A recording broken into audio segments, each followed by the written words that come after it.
Hello my friends, this is Awake Angel 2001, and a few days ago was my 38th birthday. To celebrate, I went to the brand new Tamashii Nation store, which opened in Times Square, and got myself a little bit of nostalgia. Specifically, this tiny session VF31J Siegfried. It's one of the Valkyries from Macross, also known as the first anime that I ever watched. Of course, back then it was Robotech, which, I was literally so young when I first saw it, I literally only remember a few scenes of planes flying around and turning into robots. One thing that really sticks in my head is the first time they were demonstrating the Gerwalk mode and talking about how Gerwalk controls were similar to flight controls, so it was good for beginners. But yeah, I really didn't actually see and understand the anime until years later when it aired in Toonami. But you know, it's one of the earliest memories I have of watching anime. So if you look on the back, you see the Tamashii Nation store in New York, proving where I purchased it from. And you also get to see a glamour shot of the Valkyrie in all three of its modes, which is also demonstrated on the side of the box. I'm not going to say VF31J every time, so I'm just going to refer to it as the Valkyrie for the purpose of this review. And comes with a little minifigure of Freya. Yes, Freya Weon. So let's get everything out of the box and, see how this looks. So here is everything that is included. We got a sticker sheet, which I have applied to the plane. If there's anything I can say, it's that that's negative. It's that there's no real detailed instructions on how to apply the stickers. I just kind of did my best to stay along with some panel lines. Because there's no part of the molding of the toy that tells you where the stickers are supposed to go. And on top of that, I have no idea what you're supposed to do with these last three, which show, Freya, 2 times, and then this little thing that says, Wakure? Yeah, Wakure. This little Freya minifigure is very cute. It's highly detailed for its size, which as you can see, she's barely the size of the knuckle of my thumb. So her eyes are picked out in great details. Her little microphone's painted. Even all the little details of her dress, which kind of reminds me of Honey the Cat. All of her hair is sculpted in. And they even get the details of her little underwear underneath the skirt. So detailed for such a tiny figure. And on the flight stand, there is a dedicated spot, a special peg, where you can stick her feet in so that she can be on display underneath the flying plane. Speaking of which, there is a peg hole in the bottom of the plane that goes right on there. And there's, aside from being able to swivel on the peg, there's also 2 joints on the flight stand, so you can have the plane ascending, or descending. You can have it coming down. And there's a second joint that lets you tilt it side to side, so you can have it doing banking turns. So yeah, that's actually a really, really cool display stand, especially considering how small the stand is. So that's just great. Other things that this comes with is this little articulated turret thing, which is meant for Gerwalk and Battleoid mode. The rifle, because every giant robot needs a rifle. The Valkyrie's head. Normally, I would give points against it for part forming, but given the chibi style of this particular version of the figure, I can understand it. And if you look up here, you can see what would be the robot's head is actually on the back of the plane. If you look, those little nodules and the horn are all there represented. So I feel like if this wasn't doing the big head chibi style thing, they actually might have been able to do a proper transformation with the head inside of it. So they're doing this for the purpose of style, not because they can't do it. And then, of course, he comes with a pair of alternate hands and this thingy, which is another stand for the little minifigure. So, quick comparison. This Valkyrie is about the same size as a modern Scout or Core class Transformer. My boy Power Glide is in for the size comparison. You might ask, Wake Angel, why are you using Power Glide as a size comparison? Well, because remember, the first episode of the Transformers cartoon that I ever remembered seeing was The Girl Who Loved Power Glide, which gave this guy a special space in my nostalgic memory. So yeah, you're looking at the Wake Angel 2001 Nostalgia Review, so deal with it. Up close, the Valkyrie's play mode is, of course, very detailed and sexy. We have a lot of sharp lines, very well done paintwork. And from profile, it actually looks pretty good. From underneath, you can kind of see some transformation kibble. Although I do like how the knees of the robot look like jet intakes, so they're kind of blended in. And of course, the feet fold up into the, the jet exhaust. Only thing is that the arms are pretty obvious out there. In all truth, with the way that the legs transform and the arms are just on the sides, this really reminds me of a Starscream or Windblade. Especially Windblade, with the way that the arms literally have no place to go, really. Transforming into Gerwalk mode is actually pretty easy. I think I'll try to do it on camera. First off, there is a little bit of part forming. You have to take this rear part of the plane off. And then you unpeg the arms from the bottom. They're simply held in with this little square peg. Once you get them out of the way, you do the legs. The feet open up. And then the legs will unpeg from the wings. Then you just kind of fold them up like this. That frees the legs. And here's something interesting. You pull out the kneecap, so you can fold it backwards on the knee as far as it'll go, and that's how you make the legs come out for Gerwalk mode.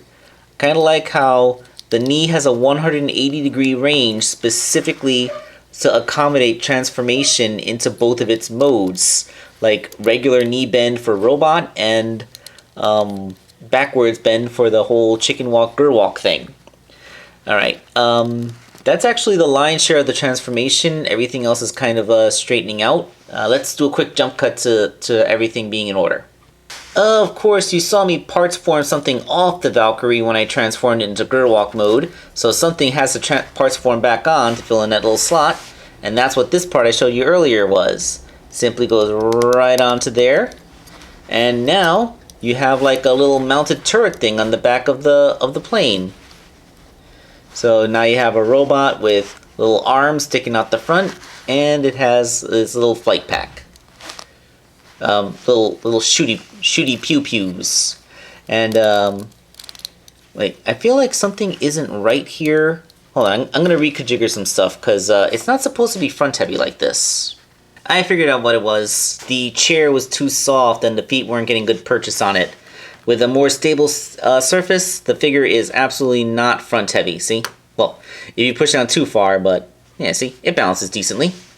So, the arms are articulated and expressive, and it's basically pulling that off. I mean, like, the Gerwalk is kind of one of the most iconic things about Macross. Like, it's such a huge part of pop culture lexicon that, like, basically any transforming toy essentially has an unofficial Gerwalk mode if you can kind of pull out some of the robot elements while still leaving the vehicle recognizable. In fact, even humble little Power Glide here sort of has that kind of thing going on. Because behold, you can do punchy plane.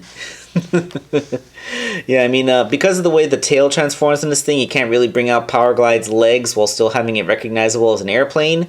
But you can do punchies. In fact, speaking of classic animes from my youth, I always kind of liked Power Glide had kind of an unofficial Outlaw Star mode. Like if you fold that up that way, and you fold, like if you like start to do his torso transformation, then Yeah, it's the Outlaw Star. If anybody remembers the anime Outlaw Star, the whole appeal of that was that there were spaceships that had arms that they used to fight each other. Grappler arms. So yeah, this is basically you know, the main ship of the heroes was red. So yeah, I know that's lame.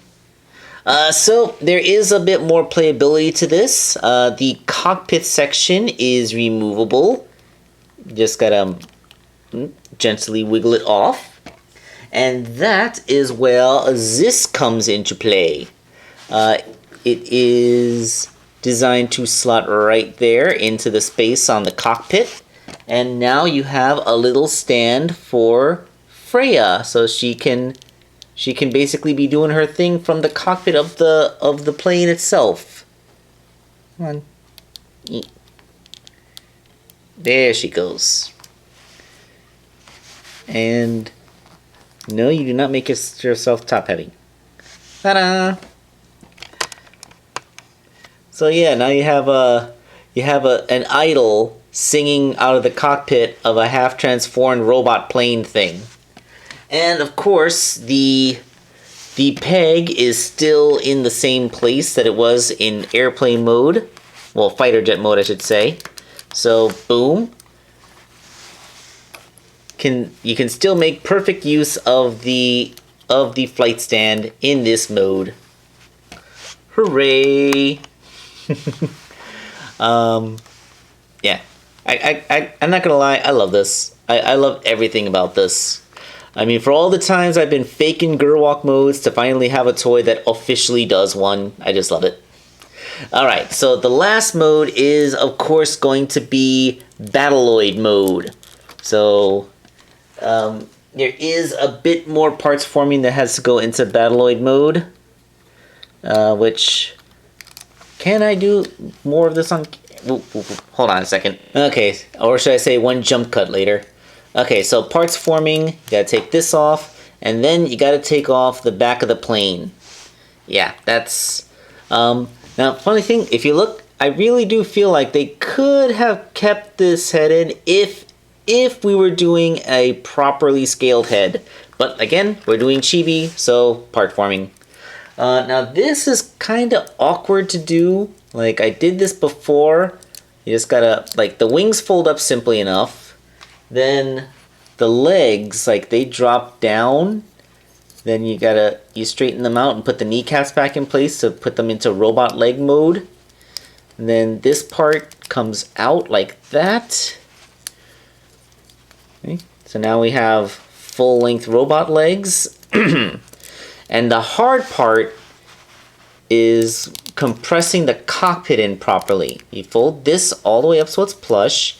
Then you fold this in until this part comes through the top. There's a slot that this peg specifically slides through. Then you kind of fold the entire pelvic girdle out.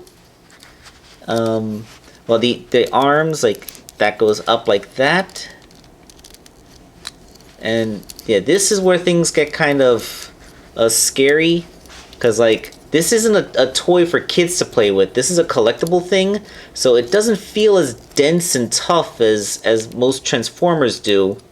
But you really got to make sure that everything goes through exactly right here. So this part of the transformation is a little bit harrowing, because you really got to make sure that the plane's cockpit is stuffed up into this into the pelvis. There we go. There we go. And there's actually an articulated slider arm inside of there, which actually makes it get longer. And once everything is in place, you can peg the stomach in. And did I do the arms right? Yeah, I think I did the arms right. And finally, you got the body all made up. So everything's all straightened out. We have a standing Valkyrie Battleoid mode.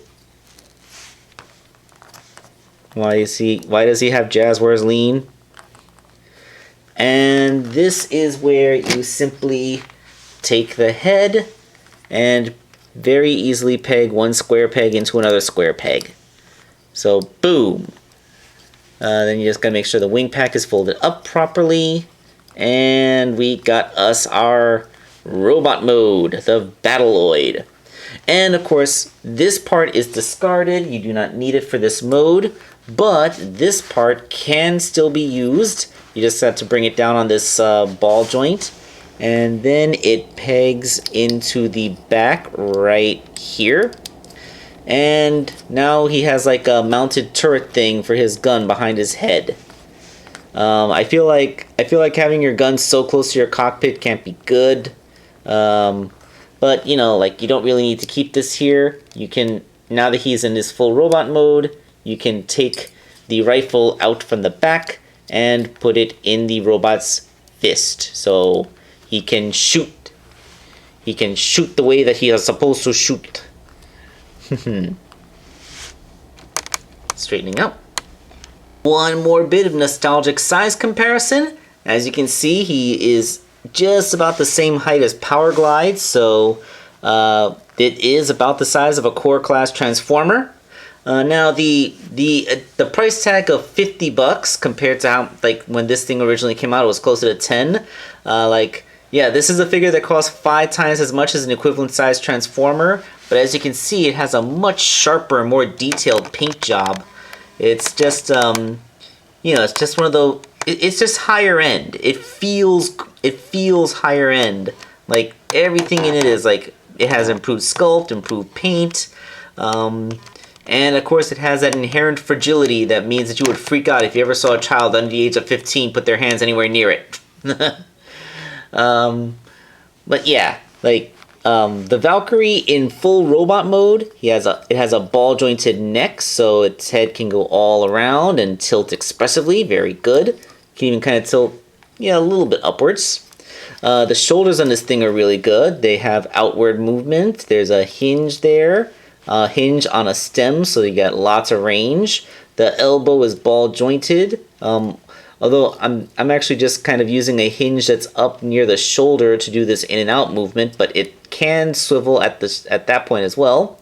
The wrist is ball jointed. Can't exactly rotate too much because of the way it's shaped. Like, it can rotate, but you feel like you're clashing plastic. No waist joint because of the way it transforms, but there is ball jointed hips. Can't exactly do a full JCVD because of the ball being too deeply recessed, but you do get a 90-degree knee bend.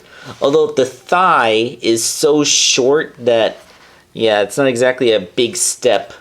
I'm sure, like, the non-chibi versions of the Valkyrie will probably be able to do much bigger steps, but there is still a knee swivel, even though the thigh is so short. So you can get some somewhat dynamic wide-legged poses, which is what you always want your giant robot to be able to do. Everybody knows if a giant robot's not acrobatic, then what's the point of having a giant robot, right? And of course, if you wanted to use the flight stand, the peg hole is still there. And you know what? You can still do some integration with Freya. Remember earlier in the review when I showed you the big old alternate hands? Well, all you gotta do is take that little peg thing from the flight stand, put it into this convenient hole right at the base of the palm, and then the hands are attached with a very simple ball joint. Pop that out, so you can pop the big hand in, and then you can have the Valkyrie holding Freya in its palm. Yeah, a cute little idol in one hand and a giant rifle in the other. So in this form, he is a great little desk toy. It's posable enough that you can have fun with it. And I did make a joke about it feeling more fragile than a transformer, but really, like, it's like, once it's in a pose, it holds it nice and solid. And this is just it is a legitimately fun figure to just mess around with. Like, you can see what you can do with it, and if you use the flight stand, so you didn't have to worry about balance, then you can totally have him doing awesome stuff like high kicks, and all kinds of cool dynamicisms. So, yeah, everything about this is just fantastic. So, I guess my nostalgia was rewarded, and I got myself a good little birthday present. Now, this isn't exactly a cheap toy. Like I said, it's $50. Although, quite frankly, at the Tamashii Nation store, this is actually one of the cheapest items that you can get. There's this one and the other Valkyrie, which is like the red one. But, you know, I like this one because blue. And if you wanted something that looked a little bit more realistic, they did have the actual properly proportioned Valkyries right next to them. But, you know, I didn't feel like dropping $200 on a robot figure. Besides, those things are significantly larger, and quite frankly, I don't have the storage space. But yes, I would recommend this if you find yourself at the Tamashii Nation store or on their website. So, you know, if you're nostalgic for the original Robotech and Macross like me, it is a great find. So this is Wake Angel 2001 signing off.